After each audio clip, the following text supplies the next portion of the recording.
उज्जैन के सिंहासन पर बैठे महान राजा विक्रमादित्य की प्रसिद्धि उनके पराक्रम और न्यायप्रियता के लिए पूरे आर्यावर्त में फैल चुकी थी। कहा जाता था कि उनके दरबार में हर समस्या का समाधान मिलता था और हर निर्दोष को न्याय। पर क्या न्याय इतना सरल होता है? क्या हमेशा सही और गलत का निर्णय उतनी आसानी से हो सकता है? एक ऐसा दिन आया जब राजा विक्रमादित्य के सामने एक ऐसी गुत्थी आई जिसने न केवल उनकी बुद्धिमत्ता बल्कि उनकी भावनाओं को भी चुनौती दी। यह कहानी न केवल उनके निर्णय की गहराई को दिखाती है बल्कि उनके चरित्र की हंसी, क्रोध और करुणा का अद्भुत संगम भी है। सुबह का समय था। उज्जैन नगरी में सूरज की पहली किरणें महाकाल मंदिर पर पड़ रही थीं। बाजारों में चहल पहल शुरू हो चुकी थी, पर राजा विक्रमादित्य के महल में कुछ अलग ही हलचल थी। महल के दरबार में एक वृद्धा ने न्याय की गुहार लगाई थी। वृद्धा का नाम था सुमति और उसकी आवाज में गूंजती वेदना ने सभी दरबारियों का दिल झकझोर दिया। सुमति ने दरबार में आकर कहा, महाराज, मेरी गाय चोरी हो गई है। वह गाय मेरे परिवार के लिए जीवन रेखा थी। उसे ढूंढकर न्याय कीजिए। राजा ने उसकी बात ध्यान से सुनी और उससे पूछा, माता, क्या तुम्हें शक है कि इसे किसने चुराया होगा? सुमति ने कांपती आवाज में कहा, महाराज, शक तो है, पर मैं किसी का नाम लेकर आरोप नहीं लगाना चाहती। राजा विक्रमादित्य ने तुरंत अपने सेनापति को आदेश दिया कि पूरे नगर में खोजबीन की जाए और गाय का पता लगाया जाए। अगले दिन खबर आई कि गाय को पड़ोस के गांव के एक युवक धवल के पास देखा गया था। धवल को दरबार में बुलाया गया।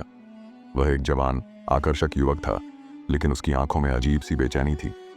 राजा ने उससे पूछा, धवल, सुमति की गाय तुम्हारे पास कैसे पहुंची? धवल ने झिझकते हुए कहा, महाराज, मैंने गाय को सड़क पर भटकते हुए देखा और उसे अपने पास रख लिया। मेरा इरादा चोरी करने का नहीं था। राजा ने वृद्धा से पूछा, क्या यह वही गाय है माता? सुमति ने गाय को देखकर रोते हुए कहा, हाँ महाराज, यह मेरी ही गाय है। अब विक्रमादित्य के सामने चुनौती यह थी कि क्या धवल को सजा दी जाए या उसकी मंशा को देखकर उसे निर्दोष समझा जाए। इस मामले की जांच चल ही रही थी कि अचानक दरबार में एक और व्यक्ति, चंद्रपाल, आया और उसने कहा, महाराज, वह गाय मेरी है। मेरे पास इसके सबूत हैं। दरबार में एक पल के लिए सन्नाटा छा गया। अब मामला और पेचीदा हो गया था। राजा विक्रमादित्य ने पूछा, चंद्रपाल, तुम्हारे पास क्या सबूत हैं? चंद्रपाल ने गाय की सींग पर बने एक विशेष निशान का जिक्र किया। सुमति भी इसे पहचानती थी। अब राजा ने गहराई से सोचते हुए कहा, इस समस्या का समाधान मैं स्वयं करूंगा। राजा ने दोनों पक्षों को आदेश दिया, गाय को महल के आंगन में लाया जाए। उन्होंने कहा, हम गाय को बीच में खड़ा करेंगे। तुम दोनों इसे अपनी तरफ खींचने की कोशिश करो। जो इसे अपनी तरफ खींच लेगा, गाय उसी की मानी जाएगी। सभी दरबारी राजा के इस विचित्र आदेश को सुनकर हैरान रह गए। गाय को लाया गया। सुमति और चंद्रपाल दोनों ने अपनी अपनी रस्सी पकड़ी और गाय को अपनी ओर खींचने लगे। गाय दर्द से बिलबिलाने लगी। अचानक सुमति ने रस्सी छोड़ दी और रोते हुए कहा, महाराज, मैं इसे नहीं खींच सकती। ये मेरे बच्चे जैसी है। राजा विक्रमादित्य मुस्कुराए और बोले, यही तो मैं देखना चाहता था। जो सच में इसका मालिक होगा वह इसे दर्द नहीं देगा। गाय सुमति की है। मामला यहीं खत्म नहीं हुआ। अगले दिन धवल ने राजा से मिलने की इच्छा जताई।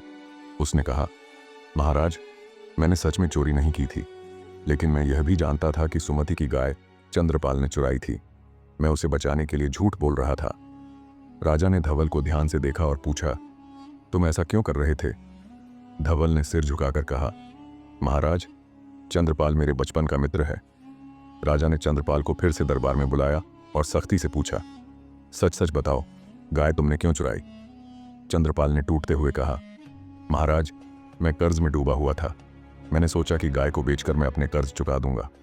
राजा ने कहा, गलतियां इंसान से होती हैं, पर उसका प्रायश्चित भी करना होता है। तुम अपनी संपत्ति का आधा हिस्सा सुमति को दोगे और अपने कर्ज के लिए मेहनत करोगे। धवल और चंद्रपाल ने अपनी अपनी गलतियों को स्वीकार किया। सुमति को उसकी गाय वापस मिली। राजा ने कहा, न्याय केवल सजा देना नहीं होता, बल्कि यह भी देखना होता है कि किसी का जीवन बेहतर बनाया जा सके। इस घटना के बाद राजा विक्रमादित्य की न्यायप्रियता की ख्याति और बढ़ गई। उनकी बुद्धिमत्ता, दया और न्याय की यह कहानी पीढ़ियों तक याद की जाती रही।